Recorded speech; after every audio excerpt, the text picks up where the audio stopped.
I want to give a shout out to all of my patrons. Thank you so much for all of the continued support. And I am done.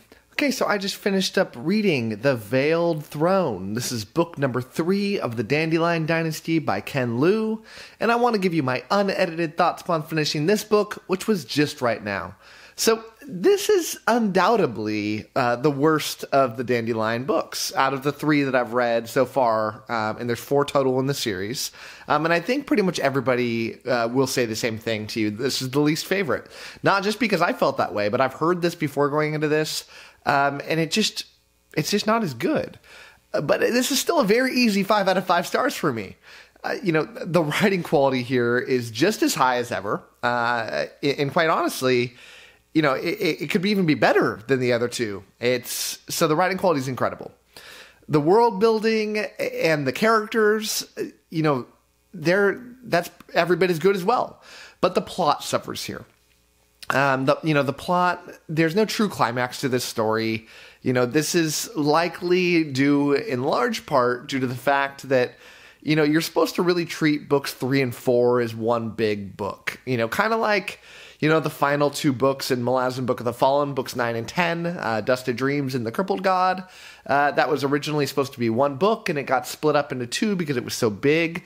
I'm not sure if this was ever supposed to be one book or 2, but very clearly, I've heard from everybody, consider those last 2 books, one big thing. So because of that, this book didn't really get a proper ending. It got a little bit of an ending. Ken Liu didn't just, stop it. He did cap up this story, but it wasn't that epic conclusion that we've gotten from the first 2 and what I suspect that I'm going to get out of the 4th one. This harmed my enjoyment of this book, but not even close to enough to give anything other than, a very, very solid 5 stars. So let's talk about the various components of this book and talk about the things that I look at when I am reviewing and rating a book. So first, let's talk about the story. And without spoiling anything, it's hard to talk about the story of a 3rd book in a series because a lot of the people that watch these reviews haven't really ever read the books leading up to this or really read this one if they've read the other 2.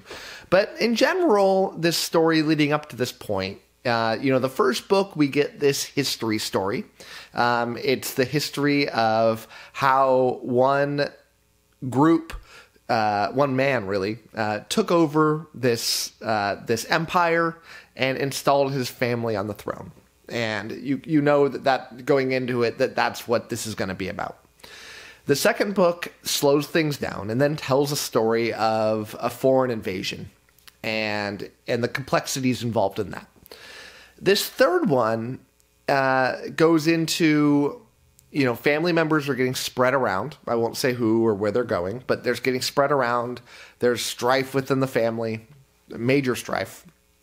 We're the next generation down from the earlier stories. We're dealing with the kids at this point, which I love. I love when fantasy books do that, when they take this kind of much more macro view of the world, and you don't have to get so confined to telling a story that takes place on a month. The story takes place over I suspect decades, or maybe at least a decade, but I love that kind of thing. But this 3rd book then basically just kind of continues that story and talks about this strife, and it's setting up the plot for the 4th book. And normally I would hate that kind of thing, and I've complained about books that do that before, but the themes in this book, the tone of this book, the writing quality of this book, and ultimately the plot lines that went along with this were magical. Every book so far, we've gotten brand new characters, and the characters, which I'll talk about in a little bit, that got introduced to this one, are some of my favorite characters in the series. And to learn their plot lines, unravel the mystery of who they are, why they are the way that they are, and trying to figure out their place in the world is amazing. Now, there is this very odd thing that happened here, and somebody told me that this happened, and I thought they were joking, but there's straight up a large portion of this book, especially in the second half of this book, that is like a MasterChef, spin-off scene, or, like a mini book within a book.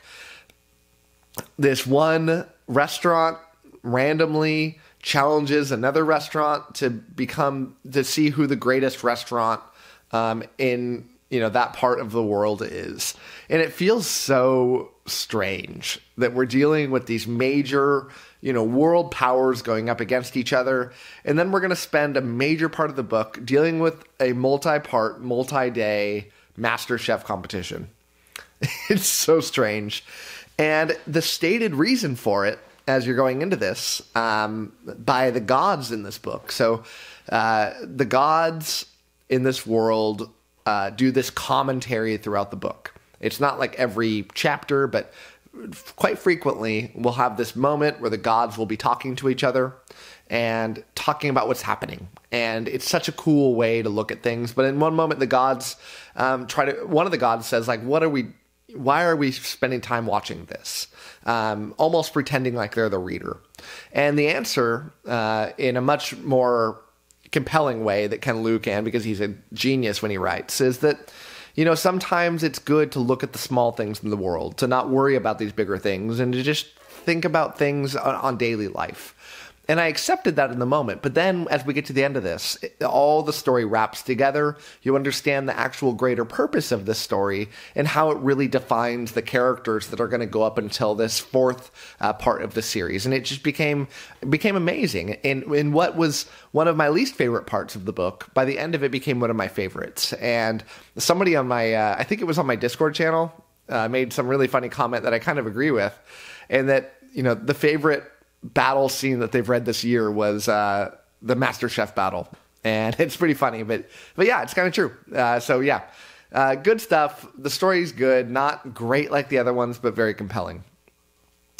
Let's talk a little bit about the world building here. It's incredible. It's just captivated my imagination. It's so well built out. You get to spend time in various parts of this world. You get to spend a lot of time in like this foreign part of the world that you didn't even think existed in the first book. It's really cool. It just captivates my imagination in such a vivid way.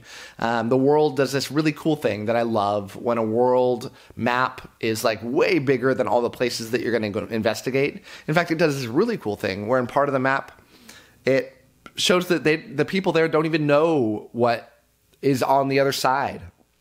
It's just kind of fuzzed out like you would see, older maps in like world history when you look at these European maps, and they'd have no idea what was across the Pacific Ocean. Kind of similar thing here, and it's really cool to see, and you get that old school vibe to the story. But yeah, the world is it's incredible, and one of the better works of world building that I've ever read in all of fantasy. Speaking of fantasy, the fantasy elements here, I really like them. It's not overt. This feels like a historical fiction book in large parts, but then you get these moments of flying monsters that are being, bred and, trained that can blow fire, like these kind of dragon-like creatures. You've got the gods that are commentating about things as they're going along in the series. You've got these crazy inventions that would never be possible for these sorts of people. But even though these wild things are happening, it still feels like a historical fiction book. And it's cool to see this blending of the things there. And, while I am a huge fantasy fan and I love my books to have sword and sorcery and all these crazy things, you're not going to see a lot of that here. You're not going to see these magic wielding characters. And it works so well for the tone of this book. And yeah, as you can tell, I'm just madly in love with this series. Let's talk about one of the major strengths here, the characters. The characters are amazing. I mentioned earlier that, we get this extended view on several brand new characters to this story, and it's just a treat here. I love it. And I won't stop thinking about this new character. It's like, why did I not?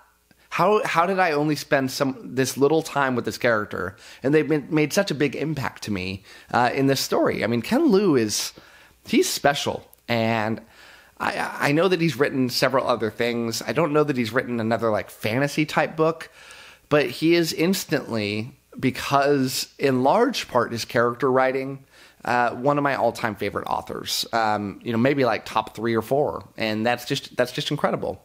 I talked about the gods a little bit. It's so fun being able to see their commentary on things. The gods have this thing where they pick a favorite mortal that they are trying to kind of nudge to do what they want and that they think will benefit their world.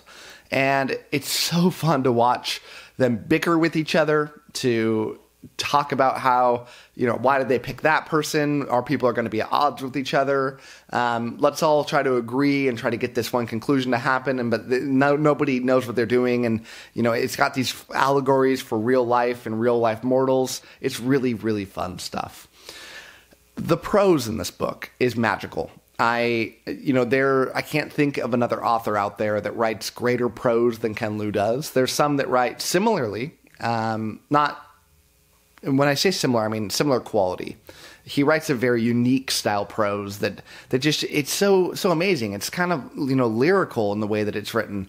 And I oftentimes don't really care what the prose is for me to enjoy the story. But to get such an amazing story with this incredible prose along, it's just something incredible. So overall, my enjoyment from this book was incredible from start to finish. I just had such a fun time. I think that if a gun to my head, I had to say, where do I rank this series right now? It's probably my 3rd all-time favorite series behind Malazan and The First Law. And if this 4th book is as good as the previous 3, I could see it easily getting into that number 2 spot. And if that 4th book is crazy elevated over the others, it could be my all-time favorite series. And that's such a cool thing to say. Such a cool feeling to have. And I have a lot of optimism because I've heard from so many people that the 4th book is the best one.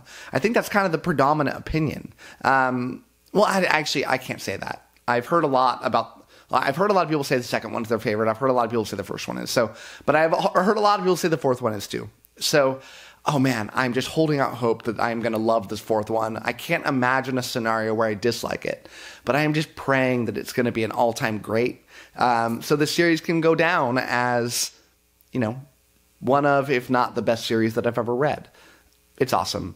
Check out this series. If you like historical fiction, if you like a little faster pace to your stories, if you like great prose, if you like fantasy books, I think you're going to like this one. The issue here is that the 1st and 2nd books are way different. The 1st book is very different than the 2 that I read, and I suspect very different than the 4th one, because the 1st one really is just a history of the world and really on fast forward mode.